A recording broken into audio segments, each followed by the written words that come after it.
Cholesterol తో ఇబ్బంది పడుతున్నారా? డయాబెటిస్ రివర్స్ చేసుకోవాలా? డైట్ తో పరిష్కారం. Contact functional nutrition Vinisha Reddy.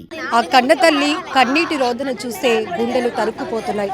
విశాఖలో సమతా కాలేజీలో డిగ్రీ చదువుతున్న సాయి తేజ మృతి పైన మాకు అనేక అనుమానాలు ఉన్నాయి అంటూ ఇటు బంధువులు విద్యార్థి సంఘం నేతలు కూడా ఆరోపిస్తున్నారు.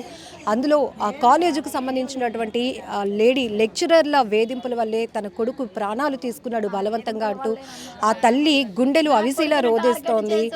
ఖచ్చితంగా అసలు ఏం జరిగింది అనేది దీనిపైన పూర్తిగా ఇంకా ఇన్ఫర్మేషన్ అయితే రాలేదు. పోలీసులు బంధువులు కుటుంబ సభ్యులు అనుమానిస్తున్న రీతిలోనే ఆ కోణంలో దర్యాప్తు కొనసాగిస్తున్నారు. ఆ తల్లితో ఒక్కసారి మాట్లాడదాం. నా కొడుకు అసలు చెప్తాదట. నా కొడుకు నేను చెప్పలేకపోతానమ్మా. నేను మాట్లాడలేను. బిడ్డను కోల్పోయిన బాధ మాకు తెలుసు, కానీ నా కొడుకుని మోసం చేసినారు. వాళ్ళ ఇంట్లో భద్రంగా ఏమన్నారు. నా కొడుకుని ఈదులెట్టినారు. నా కొడుకు టార్చర్ తట్టుకోలేక నేను కాలేజీకి వెళ్ళొస్తాడు పోయి నేను ఏడు చెప్పినాను కొడుక.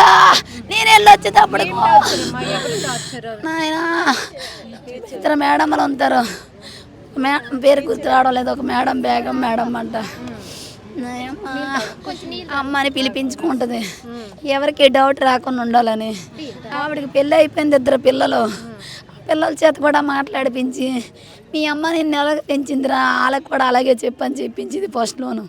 సరే ఒక తల్లిగా భావిస్తుంది, ఒక తల్లిగా బాధారుస్తుంది అనుకున్నా, కానీ నా లేని పోనీ టార్చర్ పెట్టి నా కొడుకుని ఎంత ఇబ్బంది పెడుతుంది అనుకోలేదమ్మా. అమ్మ ఫోన్లో ఉన్న ఈ ఫ్రెండ్స్కి చెప్పినాడు అమ్మా నాతో చెప్పడానికి. ఆవిడ తల్లి అంత వయసు నన్ను ఎవరు నమ్ముతారనోయ్. నా కొడుక ఆడ బాధను మింగోయ్ నన్ను బాధ పెట్టినాడు. అలా తప్పు చేసిన వాళ్ళు ఇంట్లో ఉన్నారు. నానే చదివారు నా కొడుకు శవమై అన్నాడు. నాయన నాకిద్దరు కొడుకులు, నాకు ఒక్క కూతురు.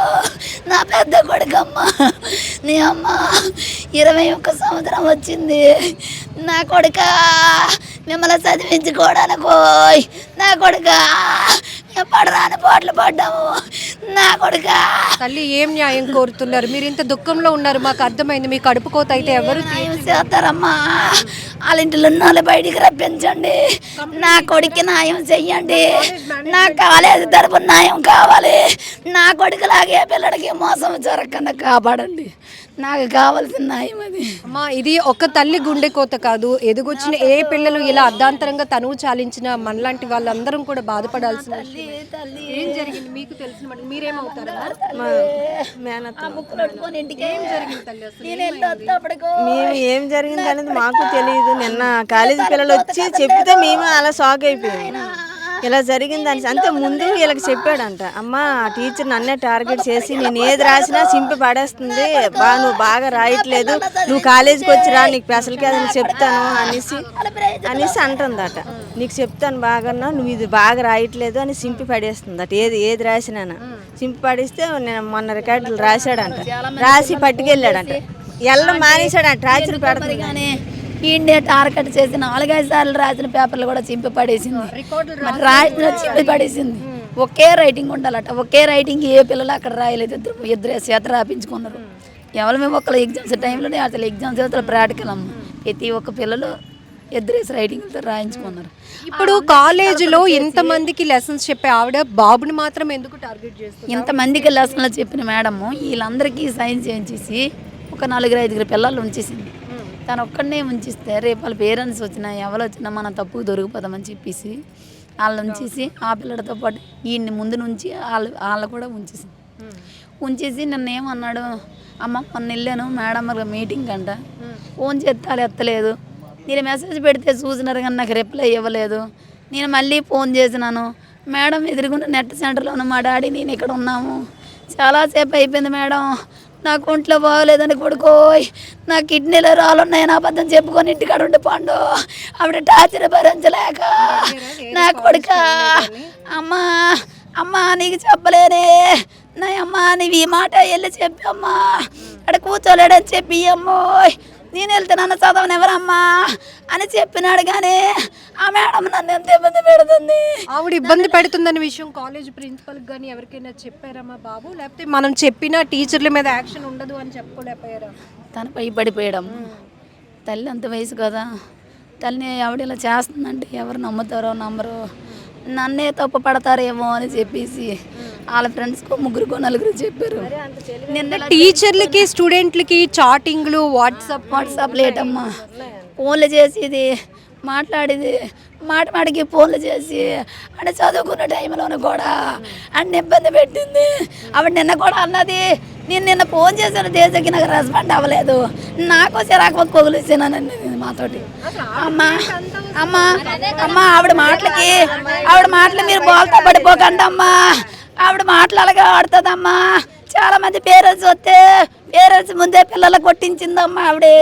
ఆ పేరెంట్స్ పిల్లలదే తప్పని చెప్పేసి ఆ పేరెంట్స్ వచ్చి పిల్లల్ని అలా కొట్టేసేవారట అక్కడ. ఇప్పుడు ఇలా జరిగిన తర్వాత మీరు తేజ ఫ్రెండ్స్ అందరిని అడిగామమ్మా.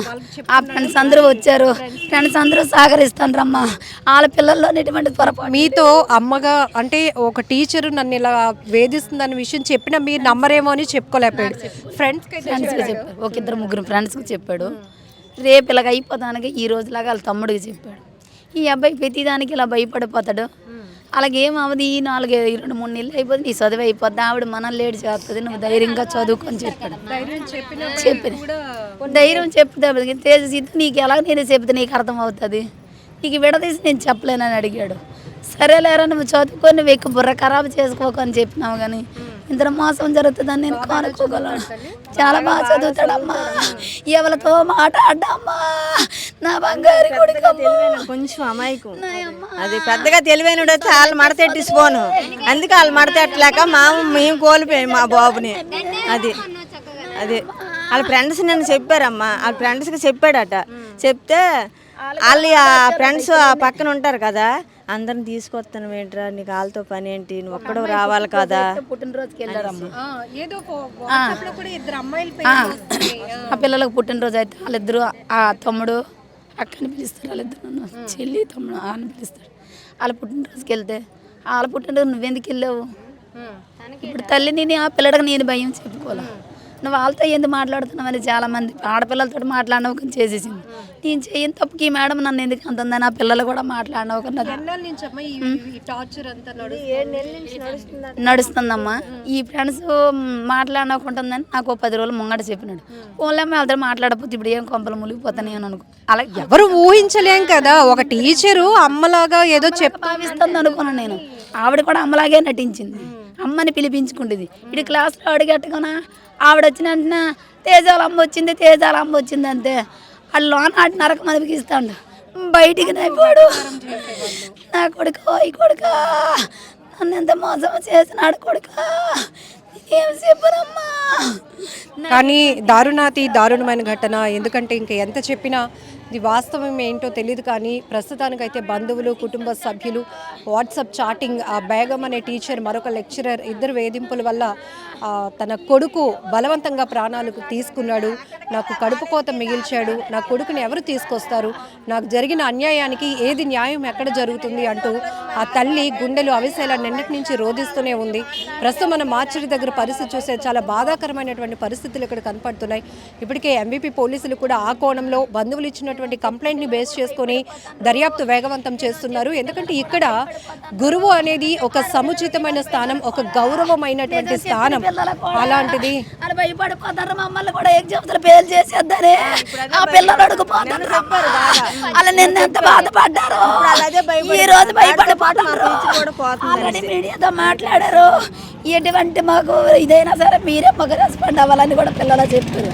ఏ పిల్లడ వీడితో మాట్లాడితే ఆ పిల్లల్నే టార్గెట్ చేసి నువ్వు ఈ మధ్యన ఎక్స్ట్రా ఎక్కువైపోయినారా, నీకు అలాగే ఎక్కువైపోయింది, ఇలాగ ఎక్కువైపోయింది, ఆ సాయిదేశ మాట్లాడుతున్నాను ఇలాగ అంటుంది. నా పిల్లలు ఎవరు మాట్లాడడం మానేశారు, ఒక ఆడపిల్లనే మాట్లాడడం మానేసింది. ఇప్పుడు చదువుల టైంలో, ఎగ్జామ్స్ టైంలో అన్నీ నీకు తెలిసినవే నాకు తెలుస్తాయి అమ్మా. నీకు తెలిసింది నాకు తెలియదు కదా, నాకు తెలిసింది నీకు తెలియదు కదా, చెప్పుకుందే కదమ్మా తెలుస్తుంది. ఎవరికి ఫోన్ చేస్తే ఒప్పుకుండేది కదట, ఎవరితో మాట్లాడితే ఒప్పుకుండేది కదా. ఇద్దరు మేడమ్లు ఉంటారమ్మా, ఒక మేడం ఒక పెళ్ళి అవ్వలేదు, ఈ బేగం మేడం అని ఆవిడకి పెళ్ళి అయ్యింది, 2 పిల్లలు. అలా ఆయన మాల వేసుకుంటారట, అతను కూడా నేను అక్కడికి వచ్చారంట. అతనికి పరిచయం చేసిన అవసరం ఏమొచ్చిందమ్మా? నువ్వు చదువు చెప్పిన టీచర్వే కదా, నువ్వు చెప్పేసి నీ పని చూసుకుని వెళ్ళిపోలు, కానీ నీ ఫ్యామిలీ నాకెందుకు పరిచయము, నీ డీటెయిల్ నాకెందుకో నాయమ్మ. ఇప్పుడు ఈ తల్లి చెప్తున్న మాటలు, బంధువులు చెప్తున్న మాటలు, చదువు చెప్పాల్సినటువంటి టీచర్లు, అది కూడా మహిళా టీచర్లు, అమ్మ అని పిలిపించుకుంది, నా కొడుకుకి ఏదో పెద్ద తరహాలో నాలాంటి పాత్ర తీసుకొని తనకి కేర్ తీసుకుంటుంది అనుకున్నాం, కానీ తన ఉద్దేశం వేరేగా ఉంది అనే విషయం మేము ఎవరం కనిపెట్టలేకపోయాం. నా కొడుకు మాతో చెప్పుకోలేకపోయాడు, కానీ వాళ్ళ ఫ్రెండ్స్తో మాత్రం షేర్ చేసుకున్నాడు. వాళ్ళ టార్చర్ గత 7 నెలల నుంచి కొనసాగుతోంది. ఆ 2 లెక్చరర్లు తీవ్రంగా వేధిస్తున్నారు. ఒక మహిళ లెక్చరర్ మాత్రం తీవ్రంగా వేధిస్తోంది. ఎవరితో క్లోజ్గా, ఎవరైనా అమ్మాయిలు వచ్చి క్లోజ్గా మాట్లాడినా ఎందుకురా వాళ్ళతో మాట్లాడుతున్నావని అలా మాట్లాడడం, రికార్డ్స్ ఏవైనా చేసి ఇచ్చినా కూడా వాటిని చింపేయటం, పూర్తి స్థాయిలో అబ్బాయిని టార్గెట్ చేయడం వల్లే ఆ తీవ్రమైనటువంటి మనస్తాపానికి గురై నా కొడుకు బలవంతంగా ప్రాణాలు తీసుకున్నాడు, నాకు న్యాయం చేయండి, నా కొడుకుని ఇప్పుడు ఎవరు తీసుకొస్తారు, నా కడుపు కోత ఎవరు తీర్చుతారు అంటూ ఆ తల్లి గుండెలు అవిసేలా రోధిస్తున్న తీరు ప్రతి ఒక్కరికంట కన్నీరు పెట్టిస్తోంది. అయితే ఎంవీపీ పోలీసులు మాత్రం ఇప్పుడు బంధువులు ఇచ్చినటువంటి కంప్లైంట్ కావచ్చు, సాయి తేజ ఎవరైతే సూసైడ్ చేసుకొని చనిపోయినటువంటి సాయి తేజ మృతిపై అనేక అనుమానాలు వ్యక్తమవుతున్నాయి.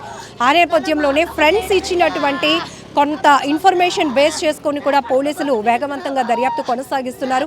ఇప్పటికే విద్యార్థి సంఘం నేతలు కూడా నిన్న పెద్ద ఎత్తున సమతా కాలేజీకి వెళ్ళి ఆ మహిళా లెక్చరర్ ఎవరైతే సాయి తేజ చనిపోవటానికి వేధింపులకి గురి చేసినటువంటి లెక్చరర్స్ని మాకు అప్పచెప్పండి, వాళ్ళపైన యాక్షన్ తీసుకోండి ఇమీడియట్గా అంటూ పెద్ద ఎత్తున ఆందోళనలు కూడా నిర్వహించినటువంటి పరిస్థితి.